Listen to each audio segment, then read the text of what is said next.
Buenas noches, estimados participantes. Continuando con las sesiones del curso especializado de asistente en función fiscal y administrativo, el día de hoy se va a estar realizando la sesión número 10 a cargo del doctor Frank Almanza Altamirano con el tema Teoría del delito aplicado al proceso penal. El doctor Frank Almanza es docente en la Universidad San Martín de Porres y en la Academia de la Magistratura, abogado por la Universidad San Martín de Porres, con maestría en Ciencias Penales por la Universidad Nacional Mayor de San Marcos. Cuenta con el Programa Interamericano de Formación de Capacitadores. Es especialista en delitos de lavado de activos, docente universitario en diferentes universidades del Perú y del extranjero, experto en litigación oral con estudios en Estados Unidos, Chile y Argentina, y profesor de las asignaturas de Derecho Procesal Penal. Actualmente se desempeña como fiscal superior en Lima. Doctor, buenas noches. Le cedo el pase para que pueda empezar con la presente sesión del día de hoy y ya está habilitado también para que pueda compartir diapositivas.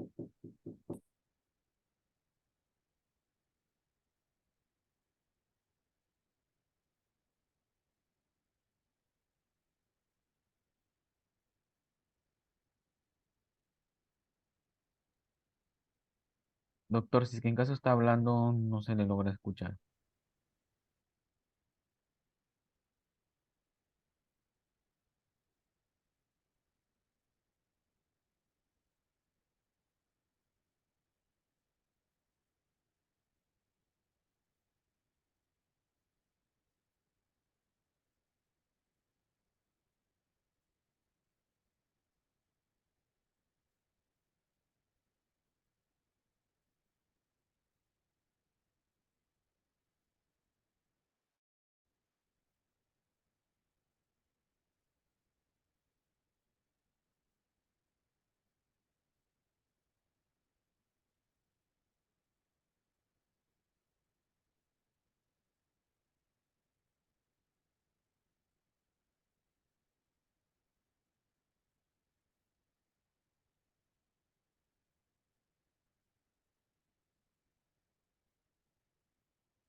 Doctor, Doctor. Perfecto. Entonces, por favor, les ruego, si me dan indicaciones ya para poder empezar la sesión, ¿sí? sí, doctor, ya puede empezar. El tema que me han pedido es hablar sobre la teoría del delito, ¿cierto? Sí, Perfecto, perfecto. Y su implicancia en el proceso penal, me parece que ese es el título de la ponencia. ¿Tengo claro eso? ¿Sí? así es, doctor. Muy bien, muy bien. Muchas gracias entonces por la presentación y vamos a empezar con el tema que se me ha solicitado. Bien, cuando hablamos de teoría del delito, estamos hablando del conjunto de exigencias, el conjunto de presupuestos, requisitos, elementos, como quieran llamarlo, que se necesita para que un hecho sea considerado delito. Eh, a veces creemos que aplicar el jus puniendi por parte del Estado y sancionar a alguien que ha cometido un hecho que las personas consideran que está indebido puede ser una conducta, un comportamiento, un acto intuitivo, pero nada de eso es así. Lo que debo yo resaltar en esta sesión, lo que yo debo mencionar en esta sesión, es que cuando somos abogados y trabajamos en derecho penal, no podemos hablar intuitivamente, tenemos que hablar metodológicamente. ¿Y qué significa hablar metodológicamente? Hablar metodológicamente significa tener claro qué se necesita para que un hecho se considere delito jurídicamente. ¿Sí? ¿Qué se necesita para que un hecho jurídicamente sea considerado delito. Y para que un hecho jurídicamente sea considerado delito, se tienen que dar ciertas exigencias. Jurídicamente, para que un hecho sea considerado delito, primero tiene que ser un comportamiento penalmente relevante. Segundo, tiene que ser un comportamiento, además de jurídicamente relevante, típico, esto es establecido en una ley como delito. Asimismo, ese comportamiento jurídicamente relevante establecido como tal, como delito en una norma, en la ley, tiene que ser antijurídico, esto es no estar justificado por el ordenamiento jurídico, porque a veces muchos comportamientos que son típicos no son antijurídicos. Y finalmente, ese comportamiento no tiene que ser culpable. Ese comportamiento no tiene que ser culpable. Entonces, en ese orden de ideas, creo que vamos a trabajar de una forma esquemática. Podría yo resumir diciendo que para que un comportamiento sea considerado delictivo, se tienen que satisfacer 5 exigencias. Para que el hecho sea delito, tiene que ser un comportamiento penalmente relevante, tiene que ser un comportamiento típico, tiene que ser un comportamiento antijurídico, tiene que ser un comportamiento culpable y por último, punible. Si se quiere definir el delito, lo podríamos definir como un sistema de filtros. Cuando hablo de un sistema de filtros, ¿a qué me estoy refiriendo? Me estoy refiriendo a que ese hecho tiene que saber pasar por filtros sin quedarse en ninguno. Y si ese hecho es capaz de pasar por todos los filtros y llega al final, ese hecho es delito. El primer filtro, creo que el filtro más importante es el filtro de la tipicidad. Ese hecho que es un comportamiento jurídicamente relevante tiene que ser típico. Ese es un filtro muy grande, porque si no encuadra en ningún tipo penal, ese hecho no es delito. Será intuitivamente algo indebido, pero no es delito, porque para que sea delito, ese hecho tiene que estar descrito en una norma penal como tal. Primer filtro, el filtro más grande, el filtro de la tipicidad. Segundo filtro, el filtro mediano, es la antijuricidad, porque si hay alguna causa de justificación, ese hecho no va a pasar al segundo filtro, que es la antijuricidad. Y en tercer lugar va a pasar el filtro de la culpabilidad. Y el último filtro es el filtro de la punibilidad. Por lo tanto, si ese hecho pasa por el filtro del comportamiento jurídicamente relevante, por el filtro de la tipicidad, por el filtro de la antijuicialidad y por el filtro de la culpabilidad y la punibilidad, y pasa por todos los filtros y llega al final, ese hecho es delito. De otro lado es importante mencionar, de otro lado es importante que ustedes tengan claro que intuitivamente tal vez eso no funcione así. Intuitivamente un rondero cuando castiga a alguien, pues lo castiga por adulterio, pues lo castiga por algunos comportamientos pues que jurídicamente no son delito, ¿cierto? Porque ellos accionan intuitivamente, ¿no? Si le pedimos a los comités de autodefensa, las rondas vecinales, etcétera, para castigarte, ellos no hacen ese análisis que estamos haciendo nosotros en teoría del delito, ¿no? Simplemente actúan intuitivamente. Nosotros los abogados, para aplicar el jus puniendi del Estado y para una persona aplicarle el control más fuerte, el control más gravoso, el peor control de todos, que es el control penal, lo que tenemos que hacer, lo que toca es analizar todos estos elementos para que un comportamiento sea delito. Entonces, en resumen, ¿qué les puedo decir sobre la teoría del delito? Que la teoría del delito son las exigencias que se deben cumplir para que un hecho sea delictivo. Y podríamos hasta decir que es una ecuación. Delito igual comportamiento jurídicamente relevante más tipicidad, más antijuricidad, más culpabilidad y más punibilidad. Ustedes me estarán diciendo que yo estoy hablando de 5 elementos. Sí, pues, estoy hablando de 5 elementos porque yo estoy en este momento explicando el delito desde el punto de vista de la teoría pentatónica o pentapartita del delito, que dice que el delito tiene 5 elementos, 5 presupuestos, 5 requisitos, como lo quieran llamar. Hay teorías tripartitas. El delito es simplemente tipicidad, antijuricidad y culpabilidad. Hay teorías bipartitas que juntan tipicidad y antijuricidad en tipo global del injusto. A la antijuricidad le denominan tipicidad negativa y la culpabilidad. teorías bipartitas. Muy interesante también.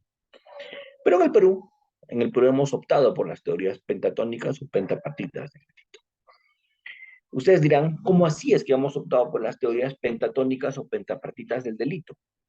Yo les digo, si agarras el Código Penal y revisas el artículo 11 del Código Penal, el artículo 11 no me dice gran cosa. Lo único que me dice el artículo 11 es, son delitos y faltas las acciones u omisiones dolosas o culposas establecidas en la ley. Como se darán cuenta, el artículo 11 no me dice gran cosa. El Código Penal no me define el delito, sino habla de manera genérica. Las acciones u omisiones dolosas o culposas establecidas. Para encontrar una definición del delito nos tenemos que ir al Código Procesal Penal, increíblemente. El Código Procesal Penal nos da una aproximación a lo que sería el delito en el Perú.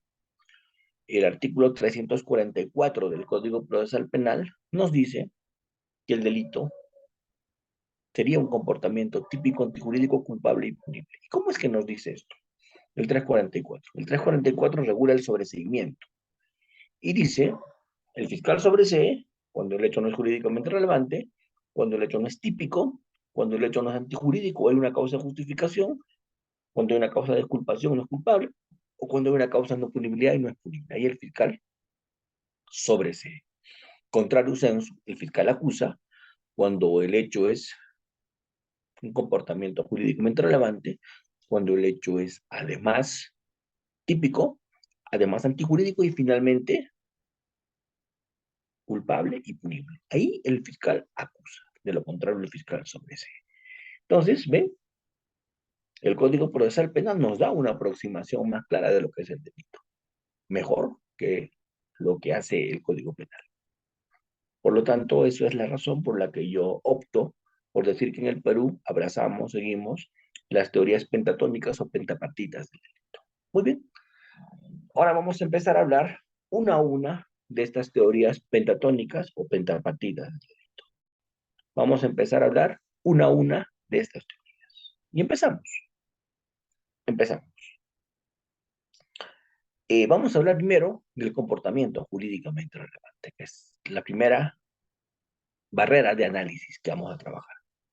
Un hecho, para que sea penalmente relevante, tiene que ser un hecho humano, porque nuestro Código Penal no está pensado en hechos de animales, no está pensado en hechos de extraterrestres, no está pensado en hechos de personas jurídicas.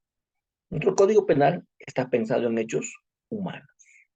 Por lo tanto, el primer requisito para que un hecho sea jurídicamente relevante es que sea humano. Segundo hecho exigido, segundo requisito, si se quiere, para que el comportamiento sea penalmente relevante, además de ser humano, es que sea consciente. Porque el derecho penal no le interesan los hechos inconscientes. El derecho penal no estudia los hechos inconscientes. ¿Cuándo un hecho es inconsciente? Un hecho es inconsciente cuando la persona no está juiciosa, cuando la persona actúa a veces con el subconsciente. Tiene una ebriedad letárgica, es un sonámbulo, está hipnotizado, ¿de acuerdo? O tiene algún episodio de ese tipo que no le permita estar consciente y por lo tanto valorar lo que hace. Porque el que está inconsciente actúa como piensa que debe actuar, no valora su comportamiento. Tiene deseo sexual, va y pretende copular con quien le apetezca. Odia a alguien y busca que matarla. ¿Por qué? Porque no está consciente. Porque no tiene esos juicios de valoración. Por eso es que no está juicioso. Por eso es que un comportamiento inconsciente no es relevante en la vía penal.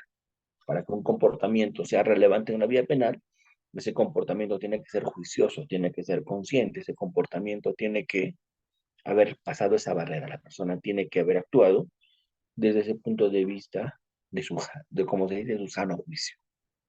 Y ahí sí, ese comportamiento es relevante en la vía penal. Por lo tanto, quedan fuera del derecho penal los comportamientos de sonámbulos, de hipnotizados, de ebrios que tienen ebriedad letárgica, etc. Muy bien. Luego de ver que ese comportamiento humano es consciente, tiene que ser voluntario. Puedes estar consciente, pero de pronto no actúas voluntariamente. Puedes estar consciente, pero de pronto tu comportamiento no es voluntario. Y ahí tenemos el supuesto de los actos reflejos, los actos en cortocircuito.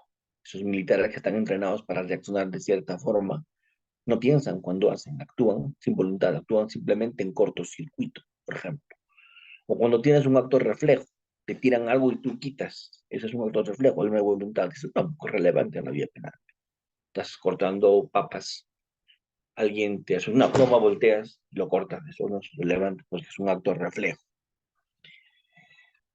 Tampoco son relevantes los actos que son generados por una fuerza física irresistible, porque la fuerza física irresistible quita la voluntad. El tipo está consciente, pero no actúa voluntariamente.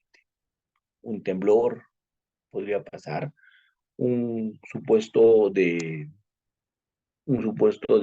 se me ocurre, ¿no? Un supuesto de, eh, a ver, vamos a poner este ejemplo, un supuesto, vamos, de alguien que no está actuando conscientemente, ¿cuál sería? Un supuesto de alguien que no está actuando conscientemente, ya les dije, un sonámbulo, un ebrio habitual, un ebrio letárgico, un hipnotizado, si no está consciente. Pero si tú estás consciente, estás juicioso, y te ponen una pistola en la cabeza y te dicen que hagas algo, pues no estás controlando lo que haces, no tienes voluntad. Estarás consciente, pero no tienes voluntad. Entonces, para que el comportamiento sea penalmente relevante, además de ser humano, además de ser consciente, tiene que ser voluntario. Porque si no controlas lo que haces, porque hay una fuerza física irresistible, un tercero que te pone la pistola en la cabeza, pues no es un comportamiento penalmente relevante. O si te chocan el carro que estás conduciendo y como consecuencia del impacto que has recibido, pues pierdes el control del vehículo y atropellas gente. Eso tampoco es relevante en la vida penal, por lo menos para ti, porque no has actuado con control, porque ha habido una fuerza física irresistible de un tercero. La fuerza física irresistible también puede ser de la naturaleza. Y esos son comportamientos penalmente irrelevantes, lo que se conoce en doctrina como supuestos de ausencia de acción.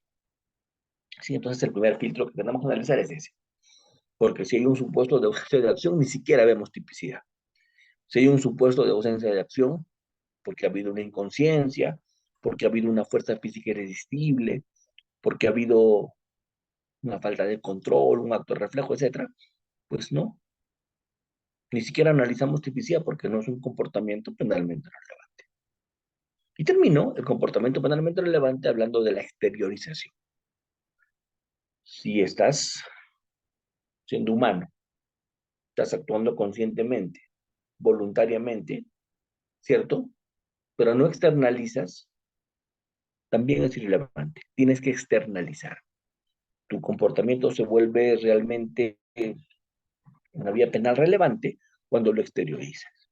El derecho penal no está pensado en sancionar el pensamiento, porque hay algo que es clásico en materia penal: el pensamiento no delinque. El pensamiento no delinque. Con pensar no cometes delitos. El pensamiento no delinque. Muy bien.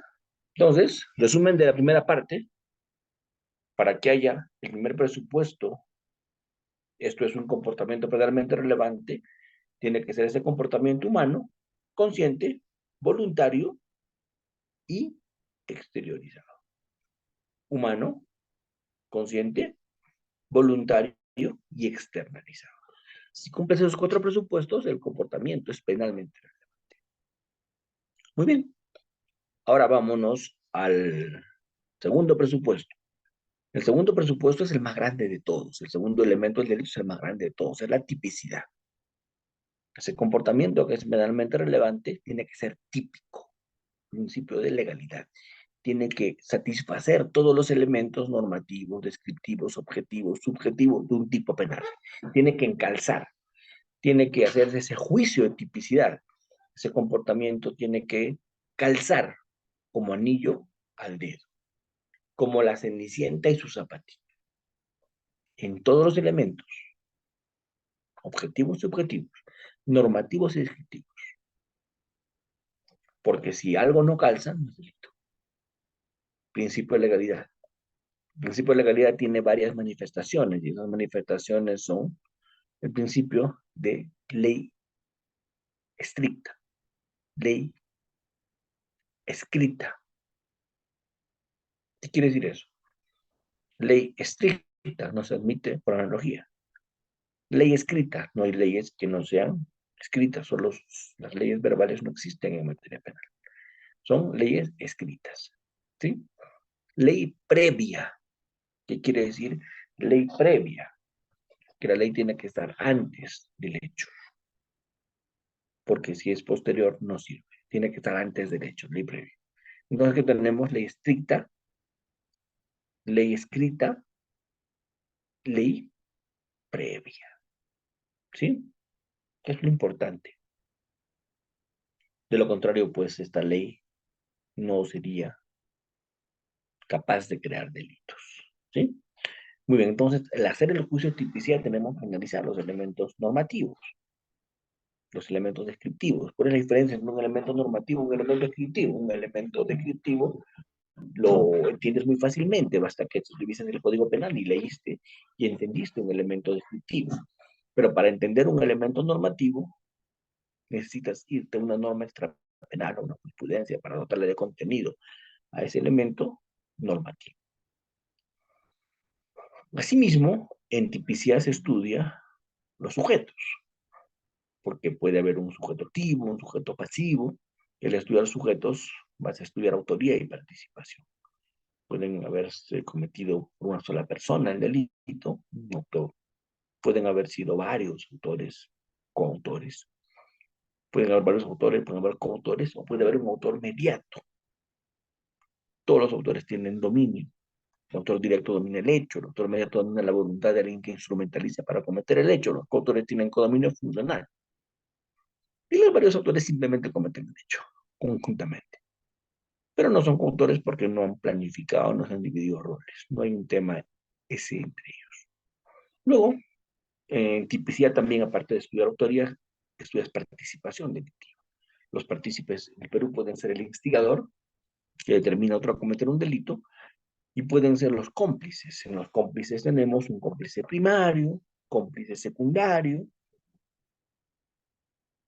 que son los que ayudan. Los cómplices también se conocen como facilitadores. Los cómplices se conocen como colaboradores, ¿no?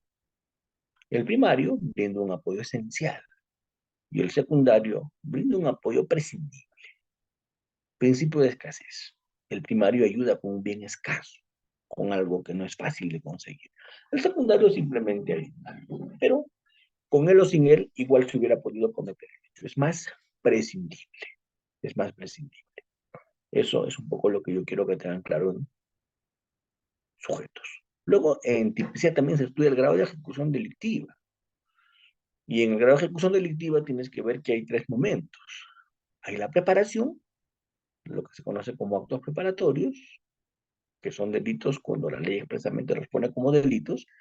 Ejemplo de actos preparatorios que son delito: la tenencia ilegal de armas, la comercialización y el acopio de insumos químicos fiscalizados. Actos preparatorios delictivos. La tenencia de armas, actos preparatorios del homicidio. El marcaje o reglaje, actos preparatorios de un robo agravado. Pero la ley los considera como delitos independientes, ¿no? Entonces, primer elemento, primer momento en el grado de ejecución delictiva, la preparación. Segundo momento es ya la ejecución. Ya preparé y ejecuto. Cuando ejecuto estoy en tentativa. La ejecución es la tentativa.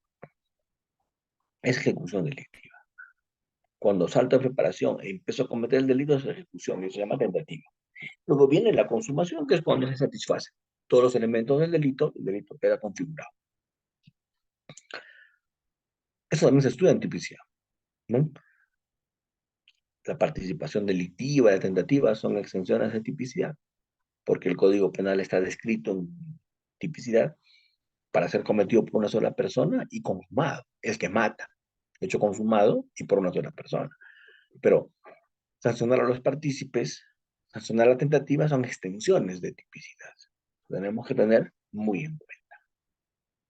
Ahora bien, En tipicidad objetiva, además de estudiar autoría de participación, además de estudiar grado de ejecución, además de estudiar elementos descriptivos, elementos normativos del tipo, también se tiene que estudiar los criterios para tipificar. Hoy tenemos que estudiar concurso de delitos, concurso de leyes, y pasamos a la tipicidad subjetiva. Cuando analizamos tipicidad subjetiva, en tipicidad subjetiva nos tenemos que detener, en tipicidad subjetiva tenemos que aterrizar en algo que para mí es muy importante. En tipicidad subjetiva tienes que aterrizar y analizar el dolo, la culpa y los elementos subjetivos distintos al dolo, la tendencia interna trascendente o finalidad relevante, la tendencia interna intensificada, que son elementos subjetivos, ¿cierto? Que son relevantes para configurar un hecho como delito. Entonces, acá vamos a mirar en tentativa, vamos a mirar en autoría y participación, elementos descriptivos y normativos, etcétera, es la tipicidad objetiva. Y en dolo, culpa y tendencia interna intensificada, vamos a mirar la tipicidad subjetiva. ¿Cuál es la diferencia entre el dolo y la culpa? El dolo y la culpa son seguramente muy distintos en cuanto a su tratamiento respecto de consecuencia jurídica. El que actúa con dolo tiene una pena como de 5. El que actúa con culpa tiene una pena como de 1. Y la pregunta es, ¿por qué el que actúa con dolo tiene una pena mayor que aquel que actúa únicamente con culpa? ¿Por qué? Porque, ¿qué significa actuar con dolo?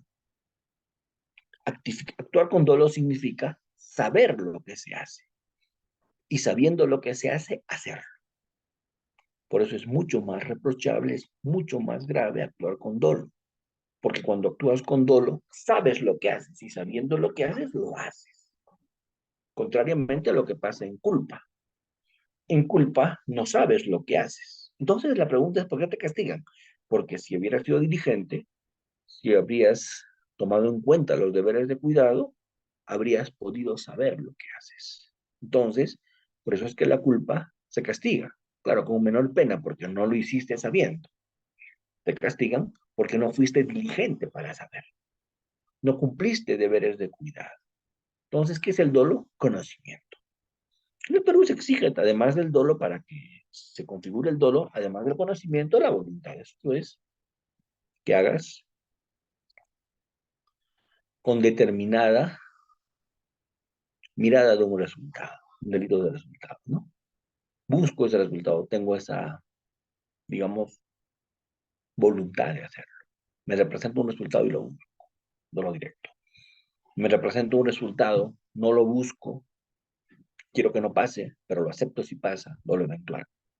No lo busco, pero lo necesito. No lo acepto, pero lo necesito. Dolo de consecuencias necesarias. Muy bien. ¿Y qué es la culpa? Ya les dije, la culpa es el desconocimiento evitable. Actúo con culpa cuando yo pude haber conocido si actuaba diligentemente. Ejemplo. Voy a poner un ejemplo para graficar todo esto. Vamos a ponerlo así. Imagínense que yo eh, soy vacunado. Y cuando me ponen la vacuna me dicen vas a tener efectos bastante fuertes, te va a dar mucho dolor de cabeza, vas a tener algunos síntomas propios de esta vacuna que te hemos aplicado. Entonces yo como empiezo a tener los síntomas, me voy a una farmacia y al farmacéutico le digo, oye, cuñadito, por favor, véndeme algo para aliviar los síntomas de la vacuna que me han puesto esta vacuna. Y el farmacéutico me dice, sí, tómate estos analgésicos, tómate esto que te va a ayudar. Lo ingiero, pero no leo las indicaciones. Y en las indicaciones decía que si tomo ese fármaco no debo manejar. Y yo manejo el bus interprovincial porque soy chofer interprovincial. Lamentablemente me accidento. ¿Actúa con dolo? Me accidento porque me quedé dormido. ¿Actúa con dolo? No, porque lo hice sin saber. No leí las indicaciones. Pude haber sabido, pero no me percaté. Pero fui poco diligente. No supe. Pero no supe por qué. No supe porque no quise averiguar. Me descuidé. Infringí deberes de cuidado. Debí averiguar. Actuó con culpa. Pero ¿qué pasa si yo leí las indicaciones? Y ahí decía bien claro, si tomas esta fármaco no manejes. Ya yo sabía que me podía quedar dormido. Esa eventualidad se pasó por mi cabeza y así todo seguí. Eso es dolo. Será dolo eventual, no será dolo directo, porque me representé esa posibilidad y así todo continúe, aun cuando me fui rezando en el camino. Eso es dolo. Sabiendo lo que estoy haciendo, lo hice. El conocimiento es el que manda. No tendrá la finalidad de que las personas mueran, obviamente, no, dolo directo, pero sí un dolo eventual. Me representé esa posibilidad y ni así me detuve.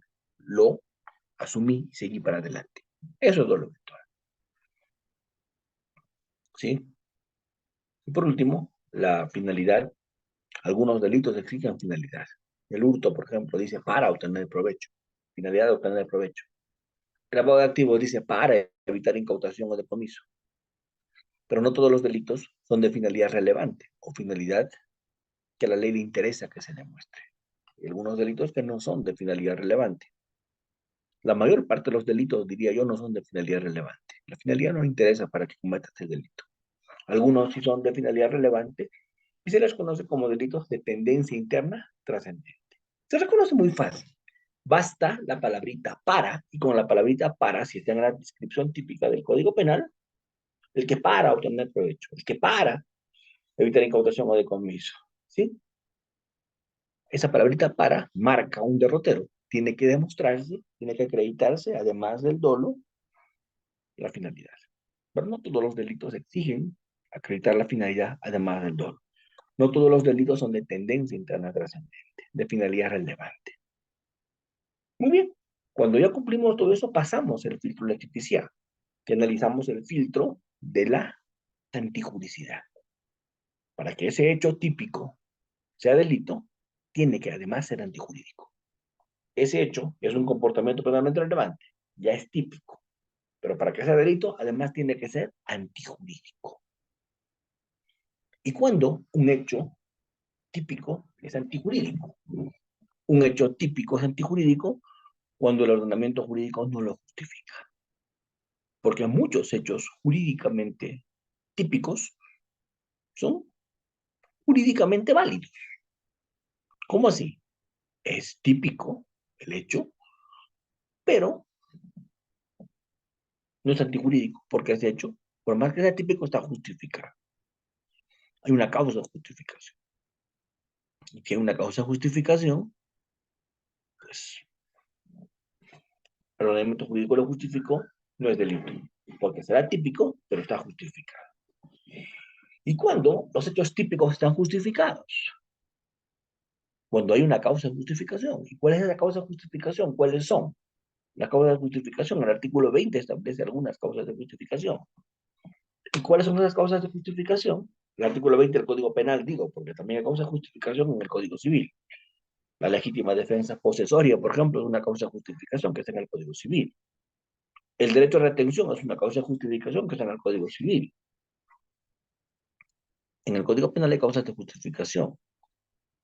El estado de necesidad, justificante, la obediencia debida, el ejercicio de un oficio, cargo.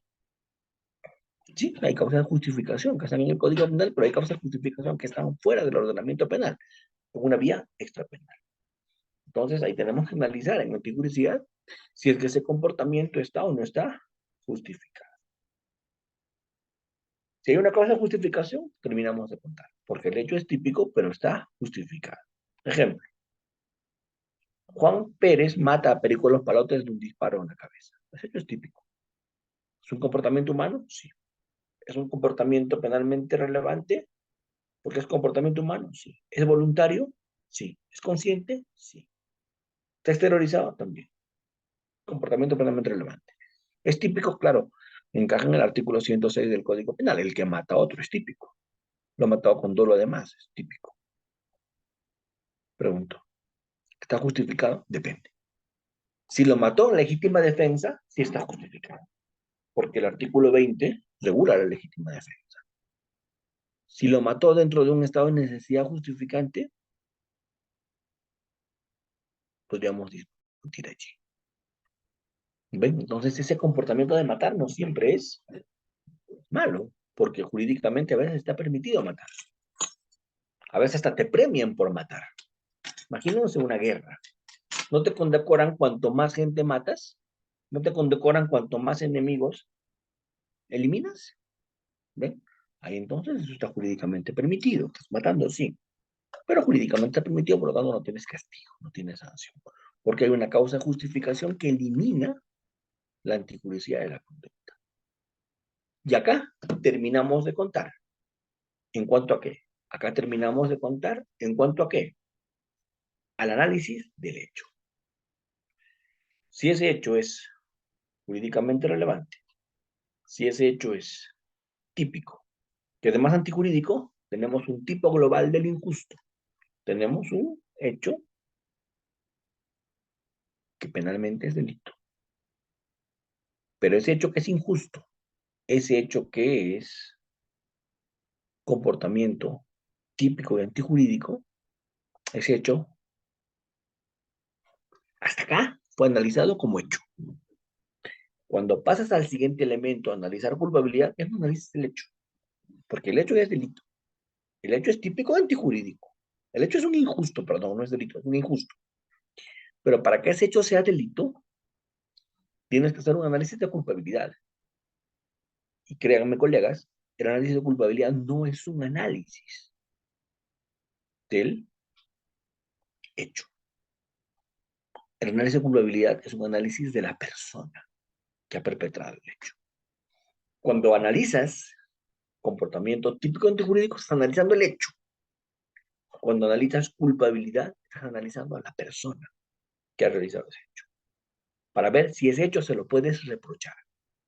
El análisis de la culpabilidad es un análisis de reproche personal.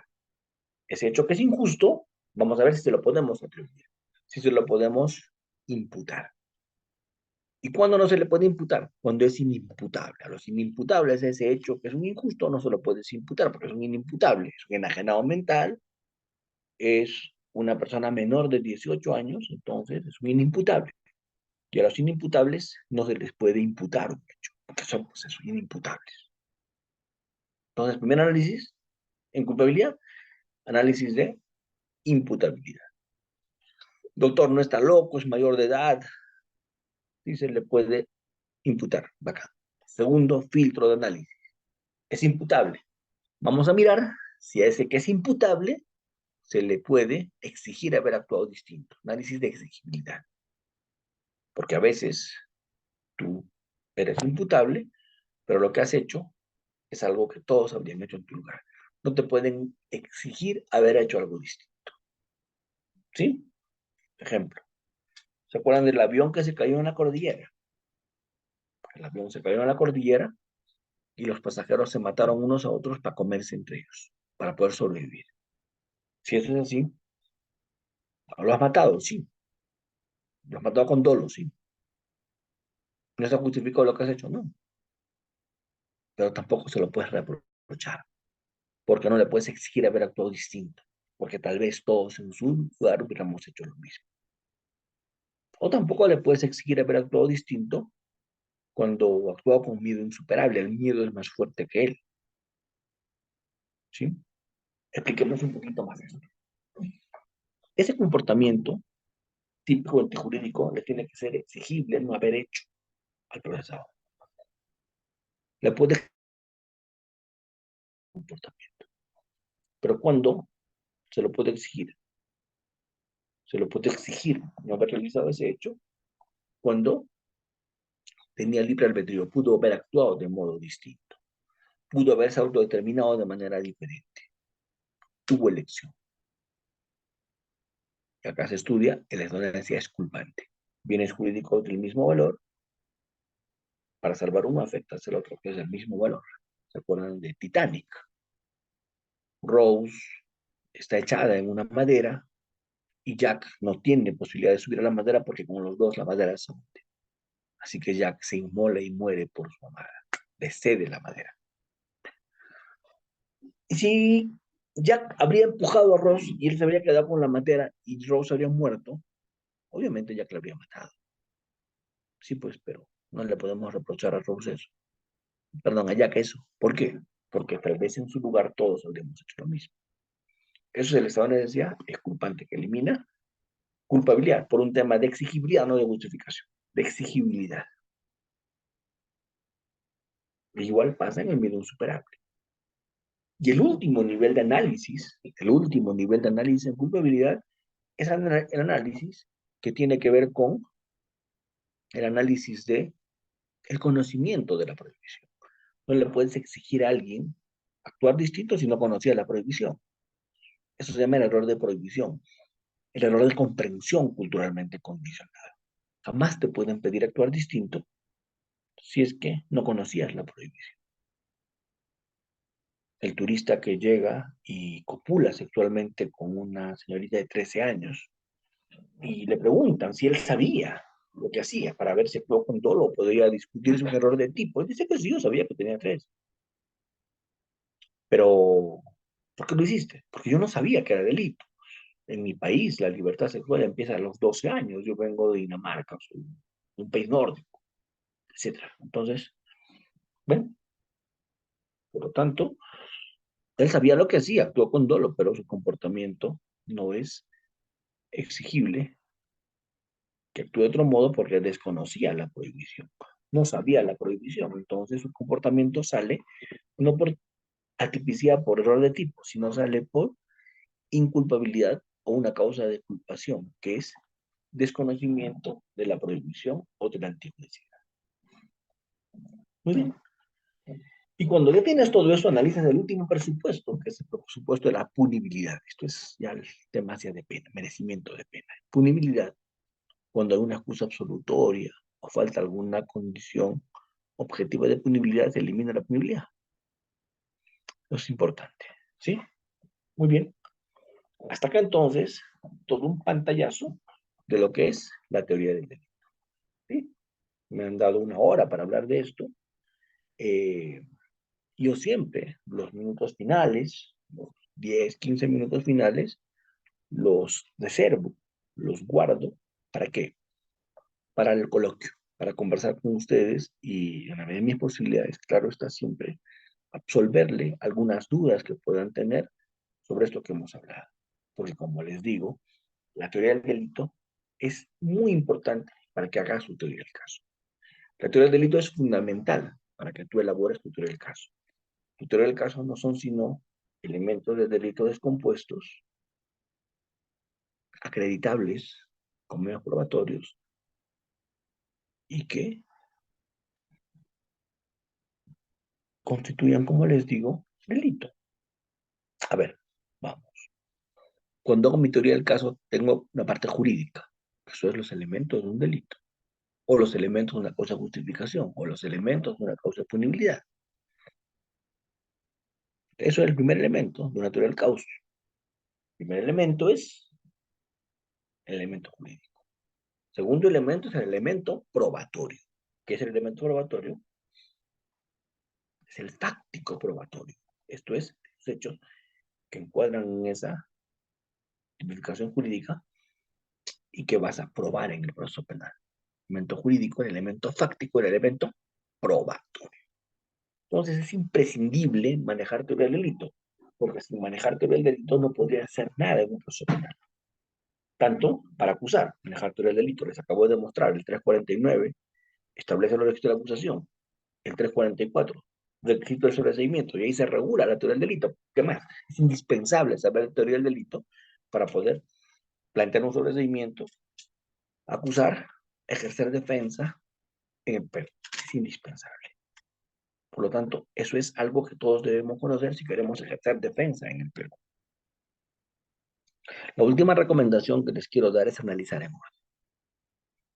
Cuando en un proceso penal vas a defender a alguien, en un proceso penal vas a hacer de fiscal y quieres establecer si ese hecho es delito, analiza en orden, mi hermano. Analiza en orden. Primero mira si es un comportamiento jurídicamente relevante. Segundo, mira si es típico. Y en tipicidad vas a analizar, como les he dicho, elementos normativos, descriptivos, sujetos, objetos, ¿no? Vas a analizar imputación objetiva, vas a analizar imputación subjetiva, dolo, culpa, finalidad. Vas a tener que analizar eso. Y en ese orden, para mí, es muy importante el orden dentro del delito. Jamás resuelvas un caso, jamás hagas un juicio de teoría del delito al ojo. Te puede salir por tu experiencia, por tu expertise y puedes calificar inmediatamente, pero siempre lo vas a hacer mejor si lo haces por etapas. Primero analizas comportamiento jurídicamente relevante. Luego analizas si ese comportamiento jurídicamente relevante es típico. Y en tipicidad también analiza en orden, causalidad, imputación objetiva, tipo de comportamiento, acción, omisión propia, omisión impropia, elementos descriptivos, normativos del tipo que están satisfechos, sujetos, objetos, etc. Analiza en orden. Luego analizas tipicidad subjetiva, dolo, culpa, finalidad, lo que fuere. Luego recién analizas causas de justificación. Luego analizas causas de culpabilidad y luego de no punibilidad. El secreto, en teoría del delito, es analizar en orden. Solo así vas a aplicar bien estas herramientas de teoría del delito en el proceso penal. Doctores, minutos finales. Quedo a disposición de ustedes para las preguntas, para el coloquio, para todo lo que ustedes quieran discutir sobre esta apretadísima y resumidísima presentación que acabo de hacer. ¿Sí? Quiero que ustedes me hagan sus apreciaciones, sus preguntas, y estaría en mis posibilidades responder de ser así, ¿no? Si es que lo tengo posible. ¿Alguna pregunta, autores?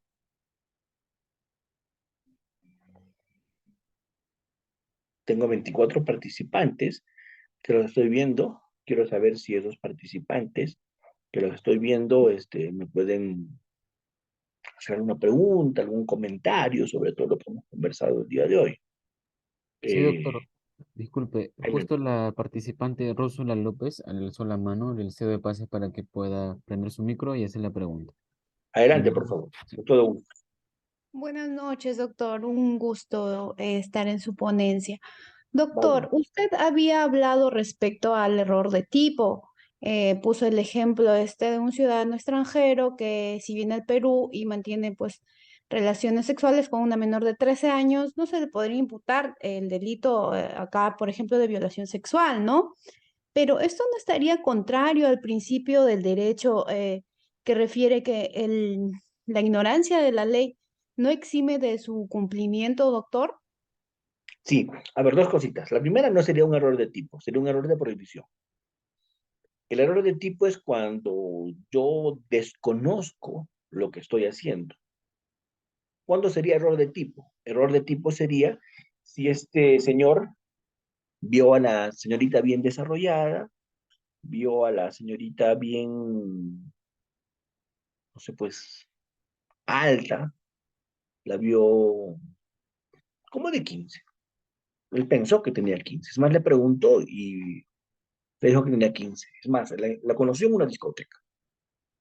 Entonces, por todo eso, él concluyó que tenía más de 14 años. Ese es error de tipo. Yo desconozco lo que hago. El error de tipo es vencible.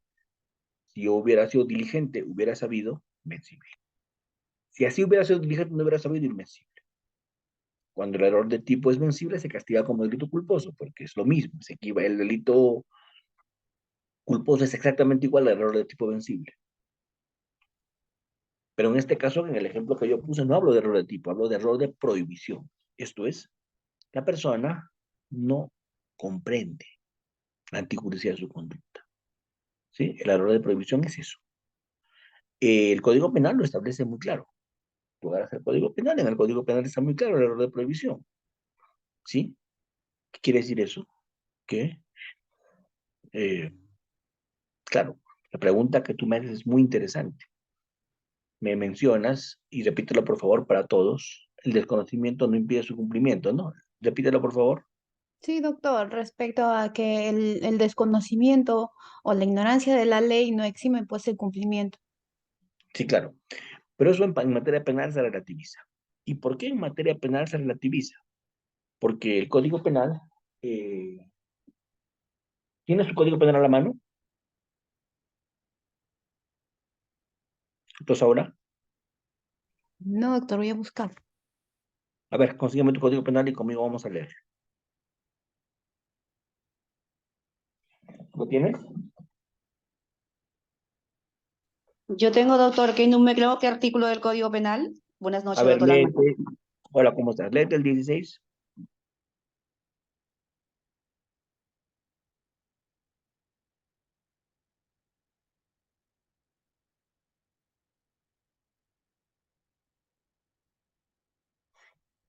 Tentativa, doctor. 15.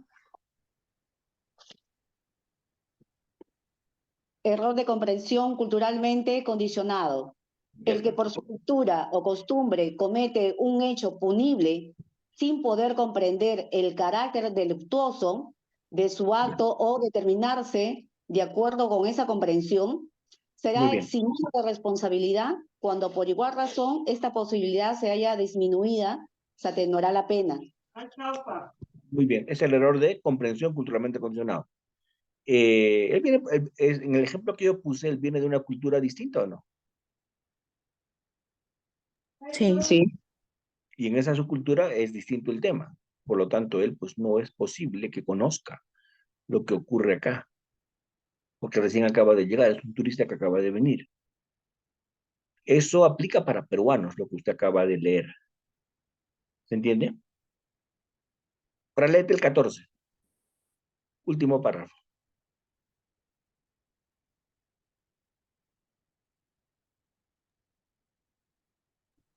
El error invencible. Sí, ¿qué dice? El error invencible sobre la ilicitud del hecho constitutivo de la infracción penal excluye la responsabilidad. Si el error Perfecto, fuera invencible, se atenúa la pena. perfecto. ¿Ven? Pero cuando estamos hablando, no es que conozcas el Código Penal, porque así ni los abogados cometeríamos delito. Cuando hablamos de la ilicitud, hablamos en términos genéricos. Por ejemplo, todos sabemos que apropiarnos algo que no es nuestro es delito, ¿o no? Pregunto. Sí. Ya. Todos sabemos que apropiarnos de algo que no es nuestro es delito. Todos sabemos que copular sin consentimiento con una persona es delito. Todos sabemos genéricamente que quitarle la vida a alguien es delito, ¿o no? Todos sabemos que lesionar a una persona es delito. Ok, ¿sí? De manera genérica. Cuando hablamos de error de prohibición, no estamos hablando de las agravantes, de los elementos del delito, no estamos hablando de lo específico. Lo específico lo conocen los abogados. Estamos analizando de que algo de manera bastante genérica. ¿Se entiende? No de manera específica. Porque eso, pues, con esa lógica, excelente su aporte, con esa lógica ni siquiera los abogados cometeríamos delito, porque a veces ni los abogados conocemos toda la ley penal, ¿o no? Estamos hablando del conocimiento genérico. ¿De acuerdo? A ver, viene un musulmán al Perú. Un musulmán viene de una cultura en la que golpear a una mujer está permitido. Dice, el hombre puede golpear a su mujer con fines pedagógicos, educativos. ¿Cuál es el límite? No sacarle sangre, ¿cierto? Cuando ese señor viene al Perú y hace eso en el Perú, pregunto, ¿conoce que en el Perú es diferente? No, ¿verdad? ¿Se entiende? Entonces ahí hay un error de comprensión por su cultura. Claro, pero si este man ya ha estado en el Perú viviendo 6 meses, ya pues él no puede alegar su cultura, ¿cierto? Porque él ya sabe que está viviendo en el Perú y en el Perú así no es. En el Perú las mujeres más bien golpean a los hombres. No, estoy bromeando, no es así, ¿cierto? Es algo que él ya tendría que entender luego de unos meses en el Perú. Pero si recién ha llegado esto, le puede eximir de responsabilidad. Eh, con ese ejemplo, tal vez el tema se entienda un poquito mejor. Eh, bueno, finalmente en este tema que me acaban de preguntar, creo que es importante ver que a veces hay cosas muy genéricas. Por ejemplo, en el Perú, ¿ver pornografía es delito? No, ¿verdad? Consumir pornografía no es delito, ¿cierto? Pero si pisas Corea del Norte, eso es con pena de muerte castigado. ¿Entienden? Entonces, si un peruano pisa Corea del Norte y se pone a ver pornografía en su celular que le acaban de mandar a su grupo de WhatsApp y lo capturan, no lo van a justiciar, porque él obviamente desconoce esa prohibición de allá o no, ¿cierto? ¿O no? Entonces, a ese nivel hablo de genérico, no el conocimiento específico como la doctora Rosaura comentó hace un momento. Pero muy excelente la pregunta porque me permite hacer ese nivel de precisión, ¿cierto? ¿Sí? Sí, doctor, gracias.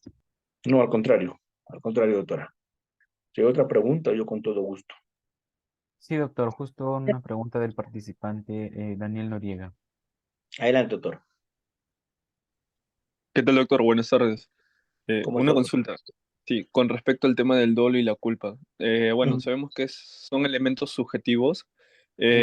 y en todo caso, para acercarnos más al tema de la culpa, que es un poco de negligencia, ¿cómo se puede acreditar mediante elementos de convicción, al menos en la acusación, ¿no? ¿Cómo se podría acreditar esta negligencia en el caso, por ejemplo, el que usted planteó, en caso de que tomó de conocimiento leer la instrucción, pero esta persona también puede decir que no? Entonces, en ese caso, ¿cómo tratarían de disipar la verdad procesal, ¿no? De encontrarla, mejor dicho. Esa, bueno, esa sí, respuesta. Es que para Pero, establecer eso es importantísimo la imputación objetiva. ¿Cómo así? Verificar eh, lo que la norma te exigía hacer. ¿Cierto? Actúas con culpa cuando incrementas el riesgo permitido, ¿cierto? Ahora, la pregunta es, todo está normativizado, ¿verdad? Entonces, normalmente yo te voy a imputar el dolo o te voy a imputar la culpa. ¿Pero a partir de qué? A partir de conocimientos estandarizados que se supone que deberías tener. Por ejemplo, eh, hablemos de fábricas. Hay protocolos que se tienen que cumplir o no, para sí. todo. Ujú. Y si no se cumplen con esos protocolos, yo te voy a imputar que si hubieras cumplido esos protocolos, hubieras conocido lo que has hecho. Y como no los has cumplido, no puedes alegar desconocimiento. Entonces, son parámetros más objetivos para establecer la culpa o no. Claro. De lo contrario, estaríamos en un psicologicismo total, porque estaríamos imputando sobre la base de máximas de la experiencia solamente, ¿cierto? Ujú. Correcto. Mm. Entonces, yo creo que es mucho más fácil probar culpa que probar dolo, porque con probar culpa, para probar culpa te basta establecer deberes de cuidado que están normalmente normativizados. Entonces, probar culpa es mucho más sencillo, probar dolo es mucho mayor, mucho más complicado, porque para probar dolo tienes que probar que conocía o no. Claro. Ujú. Probar culpa es mucho más sencillo, porque es simplemente establecer si cumplió o no los deberes de cuidado que están normativizados. Así que no te preocupes, la culpa es mucho más sencillo de probarse. El dolo sí es más complicado, porque ahí tienes que irte a analizar máximas de la experiencia. Claro. Hacer Y, todo una doctor, inferencia. sí, y en caso de las clases de dolo, o sea, ahí serían ya entonces un poco más difícil, ¿no? Por ejemplo, el dolo de primer grado, de segundo grado y eventual. Claro, lo que pasa es que eso ya hoy día está casi en desuso, yo lo he explicado porque, en fin, hoy día ya no se estudia mucho las clases de dolo, porque basta con el dolo eventual para que haya dolo, ¿cierto? Claro, ¿No? sí. Sí. O Ujú. sea, si yo Mm. conozco lo que hago y sabiendo lo que hago, lo hago, aun cuando rogo a Dios para que no pase, eso es dolo. Si yo estoy manejando mi carro por la vía de evitamiento, por la, no sé, pues, circuito de playas de la Costa Verde, y cuando estoy manejando mi carro, estoy manejando a 180 por hora. Yo sé que estoy manejando a 180 porque estoy haciendo unos piques con unos amigos. Yo sé que a esa velocidad, si alguien se atraviesa, lo voy a atropellar irremediablemente, porque no va a poder parar, ¿cierto? Sí, correcto. Entonces yo voy rezándole a la Sarita Colonia que nadie se atraviese, pero igual es dolo. Yo no busco el resultado, pero me lo representé. No quiero que pase, pero me lo representé. Y seguí, y continué. Por lo tanto, eso es dolo. Claro. ¿De acuerdo? Muchas gracias por la apreciación, doctor. No, al contrario, gracias por intervenir y por preguntarme y por hacer esta sesión bastante más amena con vuestra participación. Muchas gracias, doctor, por responder las preguntas. Si es que hay alguna última pregunta que deseen realizar los participantes, pueden hacerlo ahora. Sí, doctor Fran, ¿cómo está? Buenas noches. Le saluda Lucy Cabrera de Chimbote, doctor. Un gusto de Bueno, volver a tener una clase con usted. gracias, Eh, doctora. doctor, una pregunta. ¿Una fiscalía común puede abrir una investigación sobre carpetas archivadas, doctor, ya, y consentidas? El archivo consentido puede reabrir nuevamente la investigación respecto a esos hechos delictivos que se cometieron.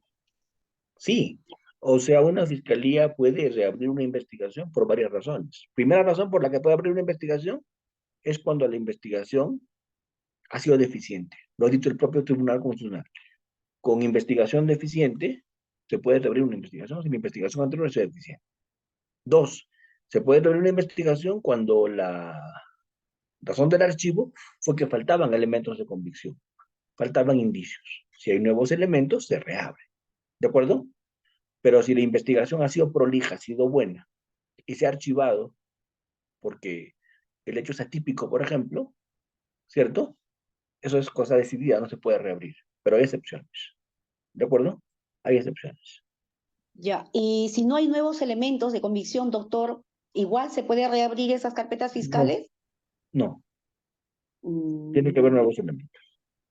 Sobre todo me parece que las fiscalías comunes, doctor, no pueden hacer eso, ¿verdad? Sino las fiscalías especializadas como crimen organizado. No, no, las fiscalías comunes también lo pueden hacer, pero tiene que haber nuevos elementos, siempre.